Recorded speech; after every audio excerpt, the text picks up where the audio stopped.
Mr. Finlay, a well-kent face to Cruden Bay. When were you born, Mr. Finlay? Which year? The 8th of February, 1938. 1938. Have you been in Cruden Bay all your days? No, I lived in Longhaven, with Kennedy's Buildings, Longhaven, till I was 24. And so, what age did you come to Cruden Bay, Gordon? When I was married. When you were married? I was married when I was 24. So. And where did you live in the same house? No, when we first came to Cruden Bay, we lived in a flat above 8 Harbour Street. There was a living room, kitchen and bedroom, and an outside toilet. And then we moved up to Castle Roads. We got a council house up there. We lived there for 10 years. And then we come back down and went to Pleasant Cottage, just to help Anne's aunt. She was, and the aunt and uncle was getting old. So Anne looked after Anne, and I looked after Ida, our auntie. And I cut all the grass and everything. So we've been there ever since. Super. Gordon, what did you start your working career as? I worked in the Buchan Observer when I started when I was 15. And like a printer's devil, they used to carry at the delivering all the parcels, the printing stuff. It was around Peterhead, and you run up and down with the proofs to the editor when they were printing the Buchan on a Monday, and you did all that and get up and down the stairs. It was a 3-story building, and you carried up and down the prints, and we mixed melted down all the lead for the type things that they had in them days, and delivered parcels, and that was my job. Lovely. As your career went on, Gordon, where did that land you to? Well, I was called up when I was 18, and I did my national service for 2 years. And I did my training in Cameron Barracks in Inverness, 10 weeks training, and then was posted for the Camerons into the Highland Light Infantry and put to Cyprus during the Ioka terrorist thing there, and was there for about 4 months. Back to Britain again, and then was put to Germany, and I finished my national service in Lunenburg in Germany. What is your fondest memory of being in the national service? Being visited by Princess Margaret in Lunenburg. She was chief of the Highland Light Infantry line. So she came to visit us, and we had a great parade for her and all that. And I prayed and everything. Gordon, I believe at the age of, what was it? 21. I started working in the Brickworks. So I worked there from 21 till 1989. I was 30, no, let me think. How long was that? 21. A fair puckle years. fair puckle years. In the Brickworks, here at Cruden Bay? Here in Cruden Bay. Can I ask you, Gordon, were you there when the Brickworks closed for good? Yes. You were? Was that a sad day, you think? It really was. It was at Christmas time in 1989. That's when we closed.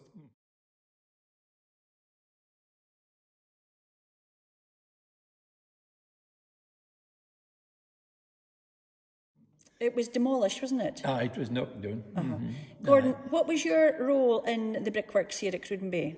When I started first, I was making the bricks, and then I worked in the kilns, and then I was a kiln burner. We used to burn the bricks. What was a kiln burner? Well, you fired the bricks. There was kilns. In every kiln there was 18 kilns, and you just burned them. It went on all the time. It never stopped. It just went round and round and round. You had these little holes in the top of the kiln, and you put gas, it was coal. Sometimes it was coal to start with, then it was gas. It was burnt with gas. They went on to gas burning, and you just burned every kiln till the bricks was the sunk down a certain down an inch and a half, and that was them burned. Gosh. And you just stopped burning them, and you moved on to the next chamber, and we called them chambers. Was that this den inside, Gordon? Mm-hmm. Was all... Aye. Was it... The only bit outside was the digging up the clay and all that stuff. And they had a digger down in the clay hole, and they had like a little railway.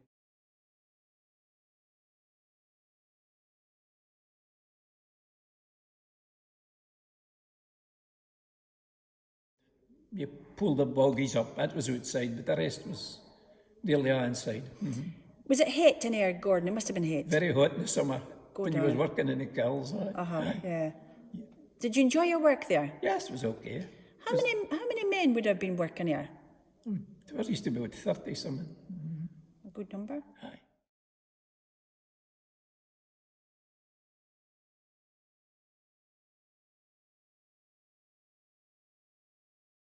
Right. At the Brickworks, Gordon, what was it you were actually making? Bricks, the end pipes, clay pipes for the farmers.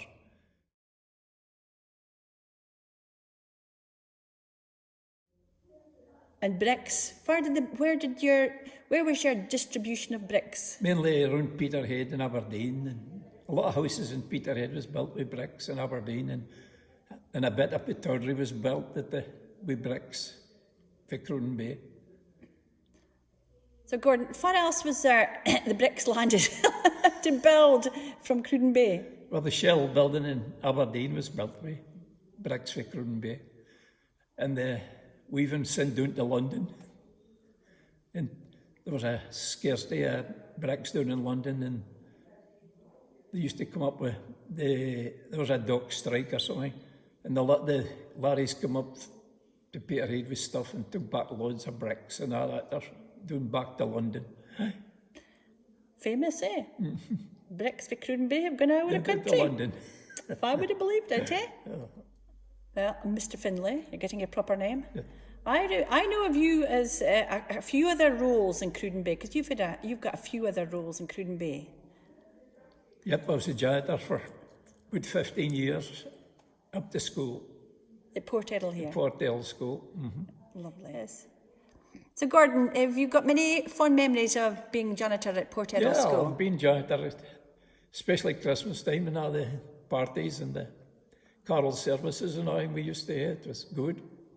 What's your best main memory of Port Edel Primary School?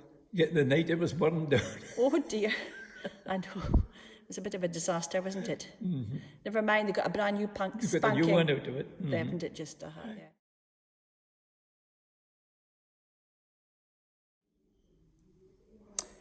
Well, as we see from the background here, I would say you and Anne are probably the congregational church, Gordon. Can you tell us about your role here? Well, we caretakers, we open the door and Anne's secretary and I stand at the door on a Sunday, open the door and greet everybody in and welcome them in. So that's what I do usually. Well, I would say you play a vital role, in fact, to this church. In fact, I think you probably keep it going, you and Anne. Yes. Gordon, what is and has always been your means of transport? Cycling. Now, you don't have a car? No, never had one. You're not a car driver? No. You hadn't missed out, have you, Gordon? No, I don't think so. No. It's quite amazing at this day and age, never to have owned a car, Gordon. But you're one of the most contented people that I've ever come across, Gordon. And I think it's because of you see, you're wandering up and doing the community, and not to own a car shows your contentment of what you have, the scenery around about you, the folk that you've gone around about you. I think it's to be commended, Gordon. So, Gordon, how have you gotten about all these years? Cycling. Mm-hmm. I used to cycle up to the Brickwork, to my work there, and I cycled up to school, and I cycled between the schools when I was janitor. There was the big school and the little school at that time. I used to cycle between them, so I did a lot of cycling. There you go. Hasn't it done you any harm, has it, Gordon? No, I can still cycle yet. Oh, brilliant. Oh, And he was called up in the war, and Johnny refused to speak on anything but broad Doric. what was this, Gordon? Johnny Tate. Johnny Tate, okay. Then he was in guard duty down in Chatham. He was in the Navy and he was patrolling. And this officer used to sneak around and try and catch him at night, getting him asleep or something. And Johnny saw him coming and he shouted, "Stand fire, I'll shot you dead."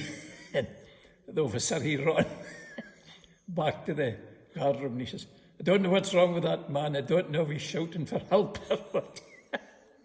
He was quite a character, Johnny. And he was of the village. Aye, yep. Was he a fisherman? Yes. Oh, And when he used to go out in the boats, and he used to go to young lads, and if they not the toilet, if he was out in the boat, he used to, "There's a bucket." And one day, one of them asked him for toilet paper.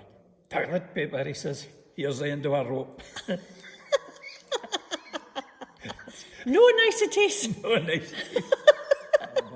What was this, Gordon? James Robertson was his right name. James that we called him, just James. We used to turn on how old. Time he was retired, he said. We said, "How old are you, Jim?" "I'm the old," he says. "Canute and me used to run the beach again." he was a worthy. It was a worthy. Oh. There must have been a lot of characters at the Brickworks. It was our men that worked there, wasn't it? Our men. Our men that worked Well, there was women in the office. in the office, yeah. Right, we're just going back to the Brickworks again, Gordon. It had a long lifespan, I believe. About 1900 to 1989 there, but there was a previous one up opposite the open hearth, and there was one back in Norrie's garage somewhere. They were previous brickworks, like before they went up to the one up the road.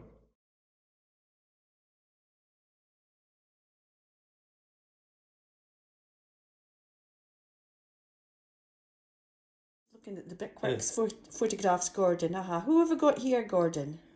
I don't know the middle one, and then it's Balcarroll corner on the left. I don't know the middle one, and it's Balcarroll next. And then it's Ralph Rigg and Alec Wallace and Bertie Mearns. That was, well, I would anyway. It's Balcarroll.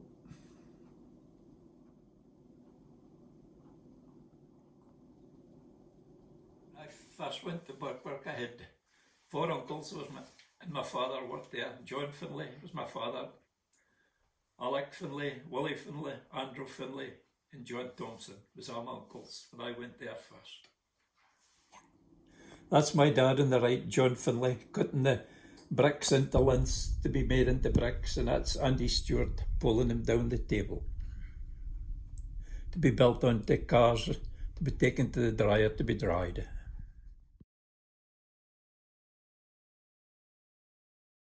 When I was about 5 years old, it was a foggy Saturday afternoon, and this Spitfire came across and it tried to land in the field in front of our house. He touched down, but he didn't land, and he rose up again, and he went through between the 2 houses and went right across the main road and smashed into a field about 200-300 yards and down into the bog. And my dad and the next door neighbour ran across. They were frightened to go too far because the bullets was flying everywhere and got exploding and out of the plane. So they came back, and then the RAF came. They came and they removed the pilot, but they never removed the plane. He was killed. Right. The RAF dug it up 50 years later, and the engine was good as new, and the ammunition was still fresh. And the ammunition was? As good as new. Gosh. Was that a Rolls Royce? A Rolls Royce? Engine. Mm-hmm. During the war, I had a friend that lived up beside the quarries at Longhaven, and he was on his way one morning down for a flagon of milk to White Shin Farm. And as he was going along, there's a German shouted to him behind a dike, someone in Sandy got to scare his life and he run into White Shin Farm and says to Mrs. Pratt, the Germans is here. And she says, go away, Sandy, you're speaking rubbish. With that, the German came in behind him. It had been, a submarine had sunk and they had been sailing about in dinghies and they'd landed at the edge of the cliffs, not far from where Sandy lived, and that German climbed up a cliff and he'd been looking around to see where he was, and then he saw Sandy and he followed him down to this farm. So they took him in and warmed him up and got the Coast Guards came and they pulled the rest of the crew, I think there was about 9 of them down below, and pulled them up. I think one died of exposure down in the cliff, and they pulled them up, and there's a bus, a little Sutherland's bus came from Peterhead and took them all away into Peterhead police station. And when we went to Peterhead and after the round, there was a crowd round the police station because Peterhead had been badly bombed just before that, and they weren't pleased. And this woman that lived beside us said, there are somebody's sons, and she got into, nearly started a riot. Then the one that came up the cliff gave him his naval badge. So they had it in the family for a long time. So I don't know if they've still got it or not. On here, yeah. We're looking at Trygve Gran and the first crossing of the North Sea by air. 20th of June 1914, a Norwegian named Trygve Gran, who had fought the English Channel, was reported to be planning to attempt the first flight across the North Sea. Obviously, there could be nobody alive who remembers this event, the first crossing by air from Cruden Bay to Stavanger. But my gosh, look at all the people putting it together. Ah, yeah, that's the plane before its takeoff. Mm-hmm. On the Well, beach. they're assembling it. See, this is the wing lying in the It ground. all came to the hotel, didn't it? And it was stored up the hotel, I think, before they took it down to the beach and assembled it. So they assembled the plane at It came in bits. from Norway. Aye. And If wherever it came from, I'm not sure where it was. And it would have been the Great Railway Hotel then? It was up there that came to, I think. Just find that wheels fascinating. They look like bicycle wheels. But I did hear somebody saying that this plane was put together by piano wire, which a lot of the World War planes were done at that time. The wings had to be flexible, so it would have just been fixed with wire, I suppose, so that the wings could move when they were in the air. Piano wire. Piano wire. Aye. Girl fixed a Scottish thistle on the plane, and the famous singer Clara Butt, a guest in Slains Castle at the time, wished him Godspeed before he took off. Sentinel described under headlines, Gran, dead Gran. And say did. Gran, Trygve Gran, did he Gran. What a feat, eh? From the sands of Cruden Bay on the 30th of July 1914, the Norwegian aviator Commander Trygve Gran, DFC, made the first crossing of the North Sea by air.